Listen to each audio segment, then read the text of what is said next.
time for moping around. Are you kidding? Ain't no time for negative vibes, 'cause I'm winning.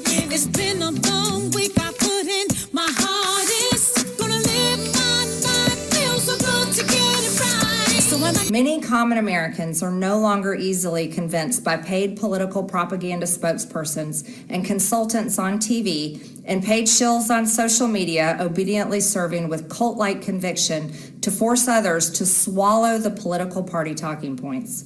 There is no plan to save the world or a 4D chess game being played. When common American people realize and understand that the political industrial complex of both parties is ripping this country apart, that not one elected leader like me is able to stop Washington's machine from gradually destroying our country, and instead the reality is that they, common Americans, the people, possess the real power over Washington, then I'll be here by their side to rebuild it. Until then, I'm going back to the people that I love, to live my life to the fullest as I always have, and I look forward to a new path ahead. oh, she got both feet on the ground, and she's burning it down. Oh, she got her head in the clouds, and she's not backing down. This Girl is on fire! Shelley Winter Show. girl is on fire. That's for you, MTG. Live your life. You're on fire. That is for you. That opening is all for you, my sister. Let's get right to it. I was cut off on Friday. I couldn't react fully to the news of Marjorie Taylor Greene retiring. You heard a clip of her 10-minute speech that she gave why she was retiring, and every single thing in that speech, if you listen to it for 10 minutes, you'll see she has not changed. What's interesting about the 10 minutes that she spoke, the 10-minute speech that she gave, saying that she was retiring, she said everything in that speech that Donald Trump said when he came down a golden staircase. And every single one of you that hate Marjorie Taylor Greene now jumped up and down and said, I'm voting for that guy. Now that there's someone out there who wants to do everything that the president ran on twice, and she's saying, I can't get it done. These people, they run, they say things, and then they do something differently. We can't get bills to, Speaker doesn't release any bills. We can't get anything done. We have the majority and we're not doing anything. That's what she's saying. And the people, I'm not mad at President Trump. President Trump is President Trump, right? I'm not mad at him. I'm mad and I'm looking crazy at the people who loved Marjorie Taylor Greene not 15 days ago, who now hate her. Those are the people that I look at, whoa, you are not to be trusted at all. You know, I watch a lot of World War II documentaries. And whenever I'm watching these documentaries, I'm always fascinated because I'm fascinated by that period in history. And I'm always fascinated by how did the German people turn on their neighbors so quickly? And I'm always wondering, how did a German non-Jew go to a butcher shop, a Jewish-owned butcher shop, every single day to buy meat, and then all of a sudden smash that person's window in because someone told them, that Jewish person that they spent money with hated them now? I always wonder, how did you do that? How do humans do that? How did non-Jewish Germans go to a movie theater owned by a Jewish family, sit there and watch the movie, say goodnight, we'll be back tomorrow to watch another movie, all of a sudden want that person dead because they were Jewish?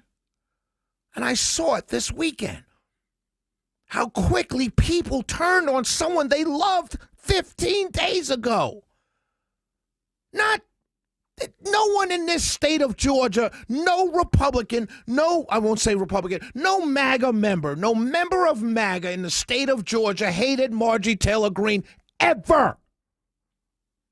Ever. You defended her every single time.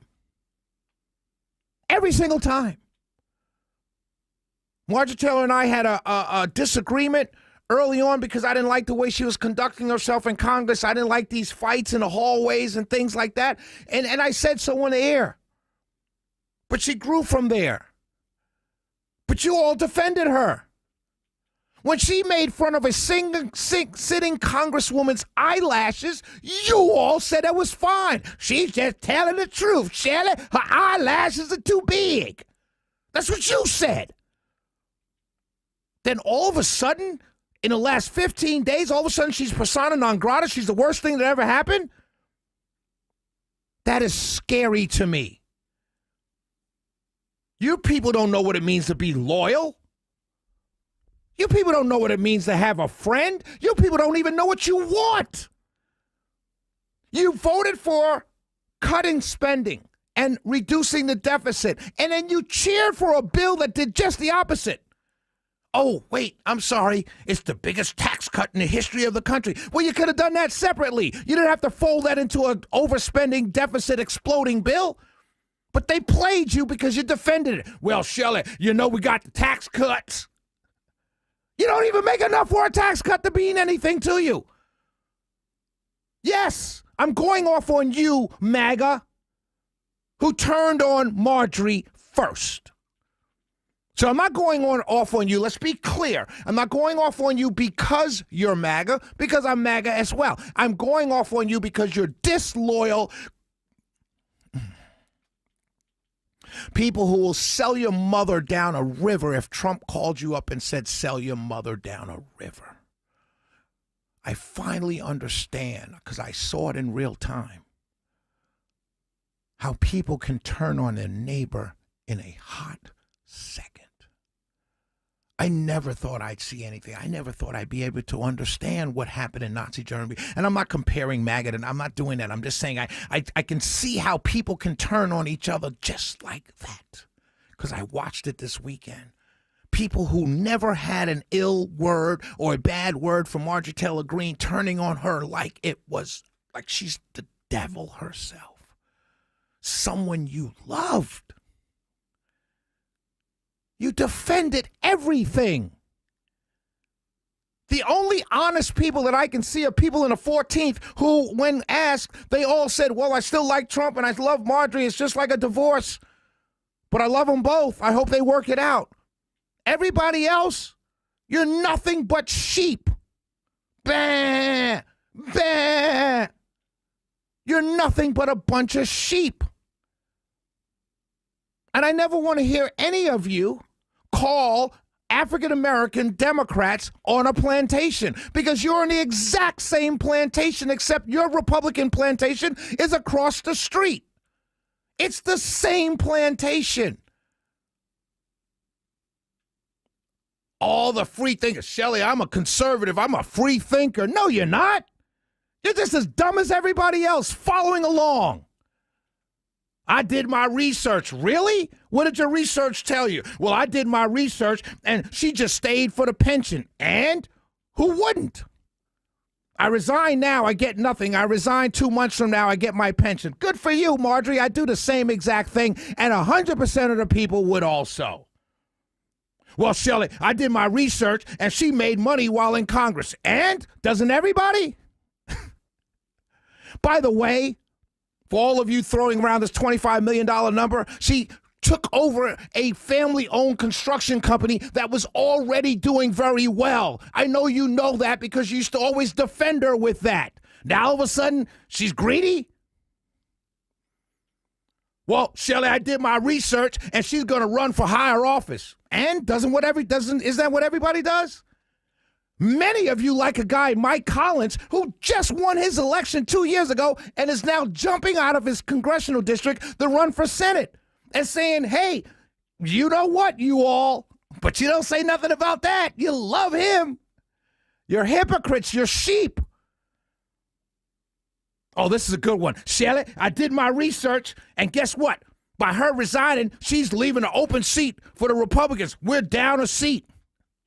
It's called revenge, dummy. She knows what she's doing. You want to turn on me, MAGA? You want to turn on me, Mr. President? You want to turn on me, Republican Party nationally? Oh, I got something for you. I'm out. Now fill this seat.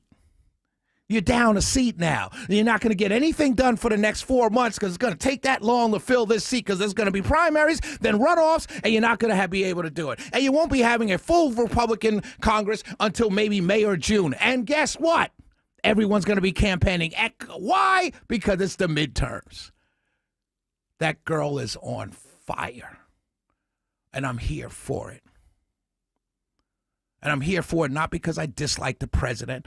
I'm not turning on the president. I'm turning on a bunch of sheep out there that call themselves patriots. Because I don't know real patriots who turn on their fellow patriots like that. She votes with the Republicans. Everything. Oh, she went on The View, Shirley. And? You're not supposed to talk to the opposition anymore? Nah, we don't do that where I come from. You're sheep. Nothing but sheep. And you're being led to slaughter by a group of people that care nothing about you. Nothing about you. They didn't care before Trump, and they certainly don't care after Trump. You're just cannon fodder for the elite Republicans to do what they want to do, the self-dealing and everything else. And you're turning on a one person that came to you and said, hey, these people are robbing and lying to you. You cheated on her. Let me leave you with this. A quote from the great American philosopher, Tupac Shakur, who said, it's beeped up how people get judged for being real and how people get loved for being fake. It's the Shelley Winter Show. We'll be right back. 404-872-0750, 1-800-WSB-TALK.